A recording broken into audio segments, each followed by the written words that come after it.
Хотын төвийн мөргөн зам дээр нэгэн эмэгтэй тог товшин алхаж байв. Гэтэл гэнэт хэдэн биерхүү эрс гарч ирэн маш хурдан түүнийг чирч гултчин эмнэлгийн машинс чихэн суулгаад хаашаа ч юм замхран одлоо. Гэгээн цагаан өдөр хүн ихтэй газар байсан ч эмнэлгийн машиныг харсан хүмүүс нэг их ач холбогдол өгч том асуудал үүслээ гэж хараагүй бололтой. Машинд хүчээр суулгуулан ухаан алдсан эмэгтэй арай гэж сэргэннүүдээ нийлээ. Тэр харанхуй хонгол мэт газраар хоёр эрэгтэй чирэгдэн явж байлаа. Коридорын хоёр талаар жижиг өрөөний хаалгууд игэнсэн яг л шорон шиг газар байлаа. Амийг нь таглан өвчтний хувцас сүмсүүлсэн эмэгтэй тэдгээр өрөөний нэгэнд түгжигдэн хоригдов. Дараагийн хэсэгт нэгэн студийн дүр зураг харагдана. Энэ тэмдэггүй том камер суурилсан студид хөтлөгч ярилцлага эхлүүлж байна. Сүүлийн 1 сарын турш энэ хүнээс бол Солонгос даяар шуугиж байна. Эцэст нь энэ хүнийг студидтэй урьж чадлаа. 24 цагийн мөрлөг нэвтрүүлгийг Наа Намсуу найруулагч гэж хэлэхдээ зэрэгцэн студид байсан туслах ажилчид ховор хоорондоо шивэлдэж эхэлцгээв. 24 цагийн мөрлөг нэвтрүүлэг хурамч мэдээлэл цацсан гинэ гэх мэтлэн шивэлдэцгээв. Үүнийг сонссон хөтлөгч болон Наа Намсуу найруулагч алмааран гацаж орхив. Тэр дороо уцаа гарган хартал түүний бэлтгэн гаргасан нэвтрүүлэг нь худлаа мэдээлэлтэй байсан тухай мэдээнүүд энд тэмдэггүй нийтлэгдсэн байлаа. Ингэж алдаршиж явсан үүний ертөнц нэгэн хормын дотор нуран унлаа. Үүнээс болж Наа найруулагч нэвтрүүлэг хийх эрхээ хасуулан ажилласаа түр чөлөөлөгдөв. Өөрийнх нь бодлоор шудраг бус зүйл байсан ч яах ч арга байсангүй. 1 жилийн дараа компани түүнд нэгэн жижигхэн ач холбогдол багтай зугаа цэнгэлийн нэвтрүүлэг өгч чимээгүйхэн эргэн ирэх санал тавилаа. Гэтэл түүний бардам зан нь үүнийг хүлээн зөвшөөрөхгүй байлаа. Ард иргэдийн мэдэх эрхийн төлөө бүхнээ зориулан ерөн сурвалжлах нэвтрүүлэг хийдэг байсан түүнд протест хөндлөнгийн зугаа цэнгэлийн нэвтрүүлэг хийнэ гэдэг байж боломгүй санагдана. Гэсэн ч яалтай билээ компани ажилтан учир тушаал дагахаас үр арга байсангүй. Түүний шинэ нэвтрүүлэг нь айдас хүрм сүнсний мөрдлөг нэртэй цэнгийн нэвтрүүлэг байлаа. Шүн бүр хүүхдээ уйлах дуу гардаг агуулах эсвэл бүх ажилчид нь сүнс харсан гэх үйлдвэр зэрэг газруудаар явж нэвтрүүлэг бэлддэг байв. Ийм ч юм хийж суух гэжтэй гэж санаа алтан суух Наа найруулагч урдан байгаа овоолсон цаасан дундаас нэгэн тэмдэглэлийн дэвтрийг суглав. Хажууд нь суух туслах найруулагч наад захиач нь таныг чөлөөлөгдөж байх үед энд ирсэн юм аа. Таныг 24 цагийн мөрлөг нэвтрүүлэг хийж байгаа л гэж бодсон хүн юм шиг байгаа. Гэхэд Наа найруулагч дэвтрийг дэлгэв. 2014 оны 6 сарын 5 би анх энд газар ирлээ. Тэр өдөрч гисэн ердийнхөөрөө гэртээ харж явсан юм. Кинонд л гардаг гэж бодсон зүйл надад тохиолдсон. Хинч миний энд байгааг мэдэхгүй. Одоо би өөрийгөө эрүүл хүн үү галзуу хүн үү гэдгээ ч ялгахаа боллоо гэсэн тэмдэглэл байв. Дэвтрийн эхний нүүрэнд Хансуа гэсэн нэр бичээстэй байлаа. За эз энэ нэрийг хаанаас сонсч байлаа гэж Наа найруулагч нэг л танил мэт санагдан бодлогошин гайхлаа. Тэрхүү дэвтрийг наривчлан үзэх Наа найруулагчид туслах найруулагч нь 1 жилийн өмнө сэтгцэн эмнэлэгт гал гарсан хэргийг санаж байна уу? Тэнд байсан өвчнүүд бүгд нас барсан. Энэ тэмдэглэл тэнд хүчээр хэвтэж байсан нэг эмэгтэй дэвтэр юм шиг байгаа. Үүнийг сонссон Наа найруулагч мэдрэмж өндөртэй од найруулагчийн мэдрэмжээрээ энэ нэг сонирхолтой нэвтрүүлэг болох сэдв байх шүү гэж бодлоо. Тэгээд нэвтрүүлгийн багийнхандаа хэдүүлээ эхний нэвтрүүлгээ энэ шатсан эмнэлгээс эхэлцгээе гэж хэлв. Сүнстэй таарах магадaltaй газар гэсэн шалтгаанаар хариуцж авсан нэвтрүүлгээ бэлдэж байгаа царайлан хэргийн газрыг нарийн судлах төлөвлөгөөтэй байлаа. 1 жилийн өмнө бүхэлдээ гал автснаас болоод эмнэлгийн барилга өрхөгдөн хоцорсон байв. Жижигхэн өрөөний хаалгууд дараалан байрлсан нарийнхан эмнэлгийн коридор харагдана. Энд тэнд гарах жижиг сажиг чимээнээс нэвтрүүлгийн багийнхан цочин хашгиралтна. Наа найруулагч чимээгүй байгаач гэж загнаад бүгдээрээ болгоомжтойгоор коридорын төгсгөл рүү алхаж эхлэхэд гэнэт хэн нэгэн тэд нарыг түлхэн хажуугаар нь гүйх ба холдож амжилгүй шатан дээр бүдрэн унлаа. Дараагийн хэсэгт нэвтрүүлгийн баг эмнэлэгт ирсэн байгаагаар харагдана. Түрүүнд хажуугаар нь гүйж гарсан тэр эрэгтэйг эмнэлэгт хүргэн ирсэн байлаа. Нүүрэнд нь олон тооны шархтай бүх биеийн түлэгдэж шархалсан эрэгтэй байв. Эмнэлэгт хэвтүүлэн эмчилгээ эхлэхийн тулд хэн болохыг нь тодруулах хэрэг гарав. Гэвч түүнийг хэн болохыг мэдэх хүн нэгч байсангүй. Орон дээр хэвтэх эрэгтэй бугуун дээрх далавчны шивээсийг харсан Наа найруулагч наад хүн чинь тэр эмнэлэгт цэвэрлэгчээр ажилладаг байсан хандун шиг гэдэг хүн юм шиг байна гэж хэлв. Тэмдэглэлийн дэвтэр дээр түүний шивээстэй яг адилхан далавч зураад хажууд нь хандун шиг гэж бичсэн байсныг Наа найруулагч уншиж байснаа сансан байж. Гэхдээ энэ тэмдэглэлийн эзэн болох Хансуа гэх нэр сэтгцэн эмнэлгийн өвчтний ч эмнэлгийн ажилчдын ч аль бүртгэлтэнд байхгүй байлаа. Найруулагч туслах найруулагчтай эмнэлгийн галын хэрэгтэй холбоотой бүх материалыг аваад ир гэж даалгав.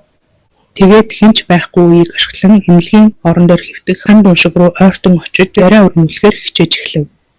Ой, миний яриг сонсож байна уу? Чи хаан шиг мөн үсттэй гэхэд үг гаргахад хэцүү байгаа бололтой тэр эрэхтэй ямар ч хариу хэлсэнгүй. Хаан шиг мөн бол нүдээ 2 удаа анивчаарай гэж наан найруулагч хэлэхэд тэр эрэхтэй удаанаар 2 удаа нүдээ анивчив. Наан найруулагч түүний шивээсийг зурсан дэвтрийн хуудсыг үзүүлэн энэ дэвтрийг харж байсан уу? Энэ зургийн хажууд чиний нэр байгаа. Энэ дэвтрийн эзэн Кансуа гэдэг хүн чи хэн болохыг мэдхүү гэж асуулаа. Үүнийг сонссон эрэхтэн амьсгалд хүргэсэн зүрхний цохилтонд доголдож ухаан балартан сэхэн амьдруулах эмчилгээнд орчихов. Энэ үед туслах найруулагч нь наан найруулагчид эмнэлгийн галын хэргийн тухай мэдээлэл авах гэж цагдаа дээр ирлээ. Тэр хэргийн тухай ямар ч тэмдэглэл байхгүй гэж байна гэлээ. Түүгээрч зогсохгүй энэ хэргийн тухай нийтлэлч олон байсангүй. Эмнэлэгт гал гарсан өдөр үнэндээ дахин нэг том хэрэг гарсан юм байж. Цагдаагийн даргын бусдын гарт хамаа алдсан хэрэг. Үүнээс болж бүх мэдээллийн хэрэгсэл ийшээ анхаарлаа хандуулан өөр зүйлсийг мэдээлэх завч байгаагүй юм. Наан найруулагч тэр өдөр гарсан цагдаагийн даргын хэргийг хараад сууж байлаа. Цагдаагийн даргын нэр нь Камбионжу. Гэртээ бууны суманд өртөн хамаа алдсан. Хэрэгтэн Кан овогт гэрээс нь баригдсан гэсэн мэдээлүүд байлаа. Хохирогчч Кан овогт, хохирогчч Кан овогт байхыг хараад цагдаагийн даргын гэр бүлийн мэдээллийг ухаж үзтэл охиныхон нэр нь Кансуа гэсэн байв. Хэрэгтэн Кан овогт нь Кансуа байжээ. Охин нь аавыгаа хүнээсэн болж таарлаа. Наан найруулагч танил мөрдөгчөөс энэ хэргийн тухай нарийн мэдээлэл авахар явжчлаа.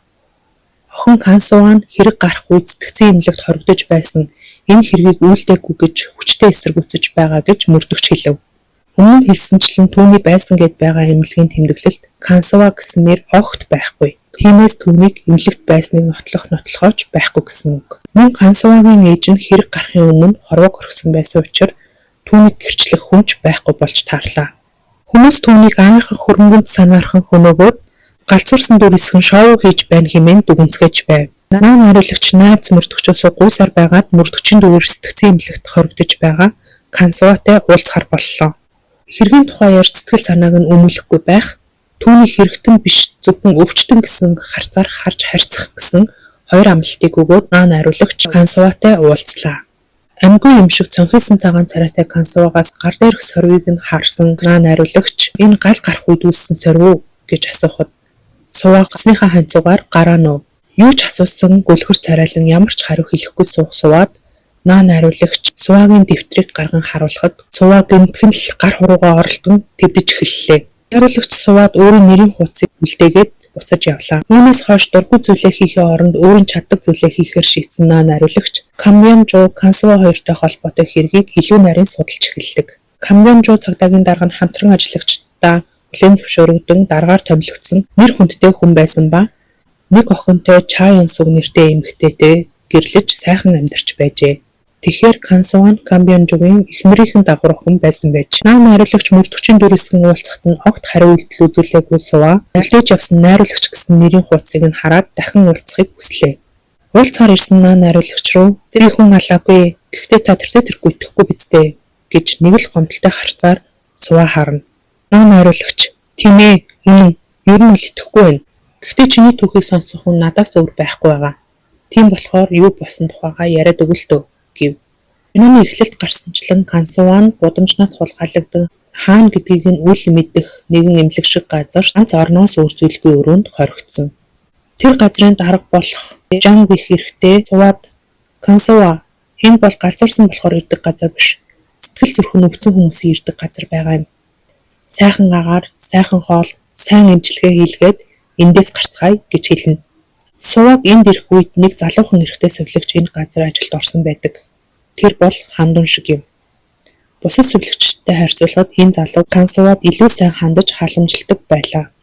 Кансуач түүнд итгэн би галзуу хүн биш. Хүчээр энд хоригдож байгаа. Надад эндээс гарахад туслаач гэж гуйдаг байв. Харамсалтай нь хандун шигт түүнийг суллах эрх хаанаас байх билээ? Суваа түүний байрч буй тэмдэглэлийн хуудасны булан дээр уртхан шиг нэг утасны дугаар бичиж энэ дугаар руу залгаад миний тухай хэлээд өг. Тэр намайг авахаар ирэх болно гэж гуйхад бусад сувлагчдын харцнаас санаа зовсон хандун шиг балаа булаан авч өвчтнүүд ийм үзүүртэй зүйл барьж болохгүй гэж хэллээ. Нэг өдөр тайрмал үст нэг эмэгтэй Суваа руу ойртон ирнэ. Игчээ та ямар өвчтөй болоод энд ирсэн юм бэ гэхэд Суваа би галзуураагүй хүчээр энд ирсэн юм гэж хэлэх ба тэр эмэгтэй Би ч бас тэгсэн. Гэртээ унтаж байсан чинь намайг чирч энд авчирсан гэж хэлнэ. Үүнийг сонссон Суваа энд наад шиг ирсэн эрүүл хүн бас байдаг байх нэ гэж бодон эндээс яаж гарахыг мэдхүү гэж асуухад тэрийг хуцдаг нохоо л мэдэндээ гэж амандаа өглөнгээ. Ихчээ би нэг савэзлын ийдсэн байхгүй. Бас маргарын ийдсэн. Бас хумсны бодог ийдсэн гэж хачаа хачин зүйл ярьж эхэллээ. Гимнэлийн дарга Жан Захирлын үзлэгийн цаг боллоо. Жан Захирал Кансуа та эмээ ухаас татгалзаад байгаа гэж сонссон. Ингээд байвал эмчилгээ улмал уртсах болно шүү. Гэхэд Суваа хэн намайг энд хорсон юм бэ гэж асуув. Гэтэл Жан Захирал хий төсөөллийн хам шинж илэрсэн гэж амандаа өглөн юм бичиж эхлэх ба Суваа эмчээ би галзуу бишээ гэхэд өөрийгөө хүлээн зөвшөөрөхгүй байх шинж илэрсэн гих мэтлэн үйлчлүүлэн бичлээ. Юу ч ярьсан энд байгаа тохиолдолд өвчин л гэж үзэх юм байна л та. Суваа хичнээн тайлбарласан ч Жан Захирал сонсохгүйгээр барахгүй тайвшруулах имийг 2 ширхгээр нэмэгдүүл гэсэн зааварчилгаа сувилагчид өглөө. Энэ Жан Захирал нь Суваагийн хойд эцэг Камбионжуутай маш ойрхон харилцаатай хүн байжээ. Аав танилынхаа ажилуулдаг сэтгцийн нэмлэгт огноо хэвтүүлсэн гэдэг нь зориуд хэвтүүлсэн эсвэл үнэхээр галзуурсныг нь мэдээд цуурхалт игдэхгүй тулд хэвтүүлсэн хоёрын аль нэг нь л байж таараа. Мөн Суваагийн ээж Ча Ёнсугийн нэрээр байсан газрын эзэмшил Ча Ёнсугийг үхэхээс ганцхан өдрийн өмнө Камбионжууд шилжсэн тэмдэглэл бас байлаа. Хөрөөн дотроо яаж оргох вэ гэж өдөр бүр бодох Суваагийн чихэнд Жан Захирлын өрөөнөөс орой бүр чимээ сонсогдох болов. Төрөнд ихчээгээд байсан тайрмал өстэй эмэгтэй Жан Захирлтай харилцаанд орж байгаа чимээ байлаа. Жан Захирал өөрийн хяналтаа алдсан өвчтнүүдээ өөрийнхөө хүслээр инхүү ашиглахаас гадна өвчтөн бүр тулсаас өгдөг халамжийн мөнгийг шамшигдуулан хааншгил амьдардаг байжээ. Янз бүрийн хуулийн асуудалд орооцолддог боловч Камбионжуугийн ачаар уснаас хуурай гарчдаг байлаа. Гэхдээ энэ эмнэлэгт үүнээс ч аимшигтай зүйл болдог байв. Жан Захирал эмнэлэгт хэвцэн зарим нэг өвчтнүүдийн эрхтнийг нь хулгайлан зардаг байлаа. Ганц цагийн өмнө ч болтугай энэ газраас цогтхыг хүсэх Суваад тайрмал өстэй эмэгтэй хэлсэн үг бодогцоор байв. Эндээс гарах замыг хуцдаг нохоо л мэднэ гэж хэлсэн. Тэгээд хажуу өрөөний хуцдаг нохоо нэртэй өвчтөн рүү ойртон очив. Чи надад эндээс гарах замыг зааж өгвөл хүсснийг чинь хий гэж хэлэхэд хуцдаг нохоо хочод ирэхдээ маргааш өглөө усны өрөөнд хүрээд ир гэж хэлв. Өглөө болоход Суваа болгоомжтойгоор усны өрөө рүү очлоо. Хуцдаг нохоо хочод өвчтний хүслийг гүйцээх зураа Суваа гарах замыг асуухад Захирлын өрөөнд нууц гарц байдаг гэж хэллээ. Захирлын өрөөний нууц кодыг нь хэлээд өгөөчтэй гэж гуйхад 444 гэж хэлв. Суваа хуцдаг нохоо хүслийг гүйцээх үйлдэлээ хийж өгч байх зураа бэлэг хэрэгтнийг нь тас хацаж орхив. Хуцдаг нохооч хорилон цусаа асгаруулan газарт унлаа. Захирал эмч сувилагчид бүгд бөөнөрөө хуцдаг нохоо дээр очин тусламж үзүүлж байх хооронд Суваа Захирлын өрөө рүү явж очлоо. Хурдхан шиг 444 гэж нууц дугаарыг хийтэл хаалга онгойсонгүй. Нэрч твцсэн Суваа хажууд нь зогсох тайрмал өстэй эмэгтэйгээс энэ хаалганы нууц дугаарыг мэднэ зтэй гэж асуув. Орой бүр энэ өрөө рүү ордог юм чинь мэдчил таараа шүү дээ. Гэтэл тэр эмэгтэй нүрээ буруулан үг хэлсэнгүй. Суваа тэр эмэгтэй код хийж байсан гарын хөдөлгөөнийг санан тэрнийхэн дагуу хийж үзтэл хаалга онгойчхов. Дотогш орсон Суваа хаалга цонх ширээгээд ухаж түнхэж үзэж байгаад нэгэн хувцсны шүгэний хаалгыг онгойлготол уцдаг нохоо хэлсэнчлэн гарах гарц байлаа. Гэхдээ алхаад гараад явхаар гарц биш байлаа. Доошоо шуудуу маягаар ухагдсан хоолой даган буух зориулалттай энэ тэндээс нь жижигхэн хадаас шиг юмнууд цохилсон хоолой байлаа. Суваа ааж маа болгоомжтойгоор доош бууж байтал Захирал өрөөндөө орж ирэв. Сувилагч нар нь Захиралтаа Кансуа хаалга болчихож гэхэд хаа нэгтэл байгаа эзэг гэж бодсон Захирал сайн хайгаад үзье гэж нэг их ач холбогдол өгөхгүй хэлээд арх хундаглан уух гэж байтал ханны цаанаас хэн нэгний амьсгалах чимээ сонсогдов. Хурдхан босож очин шүгэний хаалгыг онгойлгон хоолой руу шаан хартал Кансуатай харц тулгарв. Кансуа гэж хамаг чадлаараа Захирал орилоход Суваа тэр чигээрээ доош унан ухаан алтав. Хэсэг хугацааны дараа ухаан орсон Суваа хамаг биеийг өвдөж байсан ч тэсвэрлэн эргэн тойрноо хартал подол шиг газар байх ба гарах гарцыг хайн галзуун хүншгэл гүйж эхэллээ. Удалгүй Суваа нэгэн машины зогсоолыг дайран гадаа гарч ирлээ. Урт хугацааны дараа наранд гарснаас болоод нүдэн гялбан өвдөн. Хэсэг зурнуудад тасхыг хүлээсэн Суваа нүдэн хараад цочролд оров.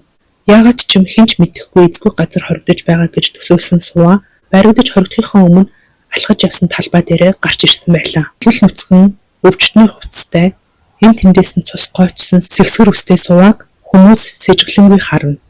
Энэ хүн туслах ёстой болов, зайлсхийх ёстой болов гэж эргэлзэн харц байлаа. Тэгж байтал эмнэлгийн машин хажууханд нь зогсон хэсэг залуус гарч ирэн суваа руу чиглэв. Одоо баригдвал өхөн гэж ботсон суваа хамаг хурдаараа зогтож эхэллээ. Бүтчин гүйж байтал зам дээр цагдаагийн машин харагдах ба суваа шууд л урдуур нь гүйн орж зогсоолоо. Араас нь хөөж явсан залуус цагдаагийн машин хараад хөөхөө болон ухрав. Цагдаа нар сувааг тайвшруулан машинаас суулгаад хөдлөлөө. Цагдаагийн машин сувааг аюулгүй газар хүргэнэ гэж хэлээд Жан захирлын эмнэлэгт хүргэв. Сувааг зүгтмөгц Жан захирал хойд эцэг камбионжоо залган мэдэгдэж цагдаагийн дарга болох хойд эцэг нь эрх мэдлээ ашиглан аль пагч дараа буцаан хүргүүлсэн байж. Машины хаалга онгойлгон суваа буухад том биетэй залуус сувааг сугдан чирч тотогш орууллаа. Хэсэгхэн ухаан алдаад сэргсэн суваа нүдэн нэг хартал мэдсэлийн орон дээр хөвтөж байв. Хажууд нь мэдсэлийн багж дэлгэн тавьсан байх ба энд тэнд тоног төхөөрөмжин чимээ сонсогдно. Суваа ам авраарэ гэж хэлэхэд Жан захирал хүүтэн царайлан мэдсэлийн хутга байран баг багаар хортож ирлээ. Ийхүү ярих суваагийн яриаг сонсон суух найруулагч Жан захирлын эмнэлэгт ямар ч бүртгэлгүй өвчтнүүд яагаад байгаад байсныг ойлгох шиг болов. Харж хандах хүнгүй хаягдсан өвчтнүүдийг авч эмчлэх нэрээр халамжийн мөнгө, эрүүл эрхтэн гэх мэтчлэн ашиглаж болох бүхнийг нь ашигладаг байжээ. Энэ бүхнийг дэлгэл үнэхээр сонирхолтой нэвтрүүлэг болох байх таа гэж бодсон найруулагч ганцхан 7 хоног л 24 цагийн мөрдлөг нэвтрүүлгийг гаргах зөвшөөрлийг олж авахаар явлаа. Азар энэ 7 хоногт гаргах гэж байсан сэдвүүн сонирхолгүй байснаас найруулагчийн санааг зөвшөөрсөн байна. Нэвтрүүлэг цацагдахад бараг хугацаа үлдээгүй байхад суваа гэмтхэн л уулзалтаас татгалзаж эхлэв. Ядаж байхад хан дун шиг хүртэл хөвтөж байсан эмнэлгээсээ оргон алга болсон байв. Нэвтрүүлгийн агуулгыг нотлох ёстой хоёр хүнтэй хоёулантай нь уулзаж болохооргүй нөхцөл байдалд орлоо. Ингэж байтал нэвтрүүлгийн цацагдах өдөр болоход найруулагч толгоогоо ажилуулан өөрийн дураар нэвтрүүлгийг парт 1, парт 2 гэж хувааж орхилоо. Дараа 7 хоногт парт 2-оор хэргийн жинхэнэ үннийг цацах болно гэж хэлээд нэвтрүүлгийг дуусгachав. Мэдээж телевизийн удирдлагууд аль хэдийн төлөвлөгдсөн нэвтрүүлгийн төлөвлөгөөг ингэж өөрчилж орхисонд нь боож хөх шахлаа. Ингээд 7 хоногийн дотор нэвтрүүлгийн төгсгөлийг хийх хэрэгтэй боллоо. Эхний хэсэг цацагдсан тул Кансувагаас хариу ирнэ байх гэж найдан хүлээж эхэллээ. Бусад телевизийн сэтгүүлчид ч энэ хэрэг рүү хушууран Кансуваатай уулзахаар хичээх ба найруулагчийн таамаглаж байсанчлан зөвхөн өөртөө л уулзахыг зөвшөөрлөө. Нэвтрүүлгээр Суваагийн хүртэл мэдээгүй байсан зүйлс гарсан тул Суваа бүр гайхширч орхисон байлаа. Сувааг хэн хорсон, яах гэж хорсон зэргийг өөрөө судлан олж мэдсэн зүйлсээ найруулагч ярьсан байв. Таны хойд ав камбионжоо энэ компани захирал байсан ба Жан захирлын эмнэлэг зөвхөн тэр компани эмийг л хэрэгэлдэг байсан. Тэр хоёр хүний хооронд ямар нэгэн тохиролцоо байсан нь гарцаагүй. Энэ тухай чамд мэдэх зүйл байгаа юу гэж Суваагаас асуухад намайг хоригдож байхад хаврахаар ирсэн хүн байсан гэж хэллээ. Тэр нь Суваагийн найз залуу Үүжин байсан ба холбогдох боломжгүй боломгт цагдаад мэдгдсэн боловч насанд хүрсэн хүн тул хүлээх хэрэгтэй гэснээс болоод мэдээллийн хэрэгслүүдэд хүртэл хандсан байдаг. Тэр үед найруулагчид хандсан байсан ба энэ үед нэрийг нь сонссон найруулагчид Кансуваа гэх нэр танил санагдаад байсан байж. Тэр үеийн найруулагчийн алдартай байсан үе учраас энэ хэрэгт нэг их анхаарал хандуулаагүй билээ. Өмнөх Кансуваагийн яриа мэдсэлийн орон дээр хөвтөж байсан гэж зогсныг санаж байгаа үстэй. Жан захирал мэдсэлийн хутгаа Суваагийн биед хүргэх мөчтэй зэрэгцэн камбионжоо цагдаагийн дарга уулзахаар ирлээ гэж эмчиг дуудлаа. Жан захирал төр зуур хийж байсан зүйлээ орхин өрөө рүүгээ явв. Энэ үед эмнэлэгт ирсэн өөр нэг хүн байлаа. Тэр нь Суваагийн найз залуу Үүжин. Жан захирлын өвчтнүүдтэй үзүүлж буй аимшигыг харж тисгээ болсон хан дун шиг Суваад туслахаар шийдэж бичиж өгсөн дугаар руу залгасан байжээ. Жан захирал кан даргатай уулзахаар явах хооронд хан дун шиг Үүжинийг дагуулсан мэдсэлийн өрөөнд орж ирэв.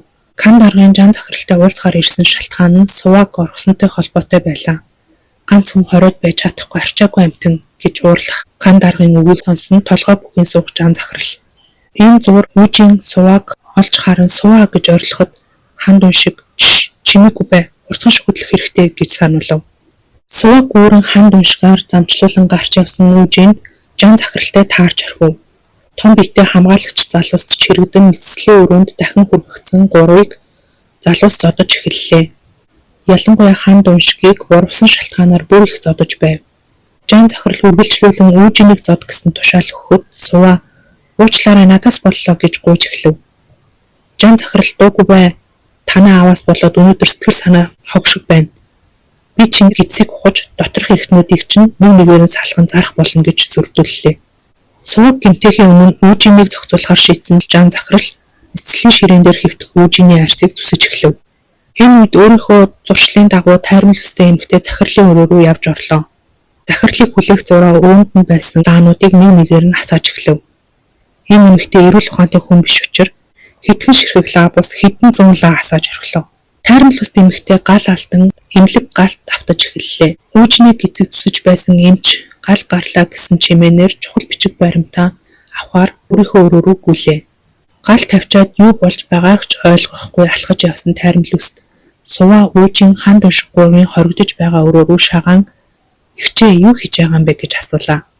Суваа "Энэ хүлээсийг таалаад бүгдээрээ гэртээ харъя" гэхэд тайрмал өст "Үгүй" гэд цааш явах гэхэд суваа гуйн ятгаж эхлэв. Тайрмал өстийн эмэгтэй үнэн худал нь мэддэхгүй байнга л гизээ зан хүүхдийн гэр бүглэрсэн гэдэг байсан тул суваа "Энэ хүлээсийг таалаад өгвөл би чамд өөрийнхөө хүүхдийн гэрийг өгье" гэж хэллээ. Ингэж хүлээснээсээ мултарсан 3 эмнэлгээс цогтохоор хөдлөх үед "Хүүхдийн гэрээ өгөөч" гэд тайрмал өст зууралтна. Энэ зур ханд уншиг эмнэлгийн өрөөнүүдийн хаалгыг онгойлгон өвчтнүүдийг гаргахааргүй. Гэсэн ч гал хурдтай авалцсан хинч амьд гарч чадаагүйгээр барахгүй. Зүгтэж явсан Үүжиний араас Жан захирал зууралцснаас болоод зөвхөн суваал гарч ирж чаджээ. Үүнийг сонссон нариулагч "Тэгээд тэндээсээ шууд Камбонжо руу явсан юм уу? Яагаад хойд аавыгаа алсан юм бэ?" гэж асуухад зөв зүгээр болсон явдлаа яриа сууж байсан суваа гэмтхэн л юу санахгүй байгаа царайлан "Ааваа, миний аав бав байхад минь нас орсон штэ" гэж хариулв. Өөрийн төрсөн эцгэл санаад хойд эцгээ санахгүй байгаа юм шиг байна. Нариулагч боож өгөх шахлаа. Нэвтрүүлгийн гол зорилго нь Жан захирал Камбонжо дарга хоёрын нууц бохор тохиролцоог илчлэх байтал Кансува Камбонжог санахгүй байгаа нь бачууруулж байлаа. Яаж хийж байгаад суваагаар Камбонжогийн тухай яриулахаар шийдсэн нариулагч Камбонжогийн зургийг суваагийн урд тавьж "Чи анхнаасаа л хойд эцэгтэй дургүй байсан биз дээ. Чамд ирэх ёстой байсан эд хөрөнгөч түүнд өвлөгдсөн. Амьдрал чинь уруудах шалтгаан нь тэр байсан. Тиймээс л алахыг хүссэн байлгүй" гэхэд суваа нүдэн улаанаараа эргэлдэн галзуу хүн шиг орлон "Үгүй тийм биш. Тэр новш надад юу хийдэг байсныг ээжд нь юу хийдэг байсныг чи мэдх юм уу? Чи харсан юм уу?" гэд орилж эхлэв. Судлаад үзтэл Камбонжо эхнэртэй Жан захирлаас авсан янз бүрийн нойрны эмийг уулган ухаан алдуулсан хойноо дагвар охиныхоо өрөөнд орж бэлгийн хүчирхийлэл үлддэг байжээ. Кансува "Тийм ээ, үнэн. Түүнийг алахыг хүсдэг байсан. Алах гэж ч очсон. Гэхдээ очих үед аль хэдийн амиа хорлоод өгсөн байсан" гэж хэлв. Өөрийнх нь бүх нууцыг хадгалж байсан сэтгцийн эмнэлэг гал тавцсан. Өөрийнх нь бүх нууцыг мэддэх Кансува эмнэлгээс оргосон зэрэгээс болоод Камбонжо амиа хорлсон юм шиг байна. Нариулагч энэ бүх агуулгыг шингээ нэвтрүүлгээ цацаж орхилоо. Бидний мэдэх агуу цагдаагийн дарга харагдаж байгаа шиг хүн байсангүй. Эхнэрийнхээ хөрөнгөнд шунан эхнэрээ хүнөөснөө барахгүй дагвар охиндоо хүртэл хүчирхийлэл үлддэг мангас байжээ. Кансуваг хэрэгтний хуваар биш хохирогчийн хуваар дахин шалгах хэрэгтэй гэх мэтчлэн ярьлаа.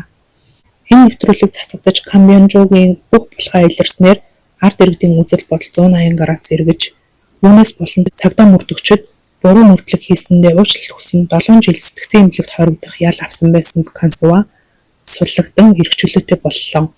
Энэ нэвтрүүлгийн ачаар нариулагчийн нэр хүндч буцаж өссөн одын амьдралдаа эргэн оров. Суваг сэтгцийн эмнэлгээс суллагдах үед нариулагч түүнийг тосож гэртэн хүргэж өглөө. Гэртэн хүрээд сувааг булган өгч хөдлөх гэхэд суваа жолоочийн хажуу суудлын цонхыг дуг тогшов. Нариулагч цонхыг онгойлгоход суваа "Нариулагчаа та мэдхүү ийм бал үзэг зэвгийг үзүүртэй зэвсэг болох боломжтой" гэж үзээд сэтгцийн эмнэлгийн өвчтнүүдэд хог төгдөггүй юм гэж хэллээ. Нариулагч гайхширч орхив. Тэгвэл энэ тэмдэглэлийг хэн яаж бичсэн гэсэн үг вэ? За үнэн гэвэл суваа өөрийн хойд эцэг Камбонжог алсан. Тэр энэ тэмдэглэлийг зохиож бичсэн байж. Бүгдийг нь зохиосон биш гол дүрийн хүнийг нь л сольж бичсэн юм. Тэмдэглэлт суваа баригдан хоригдож байгаагаар гардагч үнэндээ суваагийн ээж баригдан хоригдсон. Камбонжо эхнэрийнхээ хөрөнгийг өөртөө шилжүүлээд Жан захирлын эмнэлэгт хэвтүүлэн зохицуулах даалгаврыг өгсөн байсан. Суваа хандуун шиг туцны дугаар бичиж өгөөд ийшээ залгаад өг гэж гуйж байсан да. Тэр нь ээж нь охин руу залгаад өгөөч гэж суваагийн дугаарыг бичиж өгсөн явдал байлаа. Үүжин нэртэй аврахаар ирсэн найз залуу нь үнэндээ Суваа өөрөө байсан ба Үүжин гэдэг нэр бол Суваагийн төрсөн эцгийн нэр байсан. Тиймээс Суваагийн ээжд хийсэн жан захирал Камбианжу хоёрын бүх үйлдэл үнэн байсан ба үүнийг мэдэж хорсон Суваа өөрөө байсан юм шигээр бичин Наан хариулагчид илгээсэн байжээ. Наан хариулагчийн Суваа гэдэг нэрийг их л сонссон юм шиг санагдаад байсан нь ч юм учиртай байж. Сайн манайд хариулагч Кан Суваа байна, та миний илгээсэн бичиг баримтыг үтсэн үү гэж байнга залхдаг байснаас болоод танил санагдсан байж. Суваа Наан хариулагчийг буцаад хот найруулагч болоход нь тусалсан гэж бодсон ч яг үнэндээ өөрийгөө гин буруугүй мэд харагдуулан суллагдахдаа ашигласан байжээ.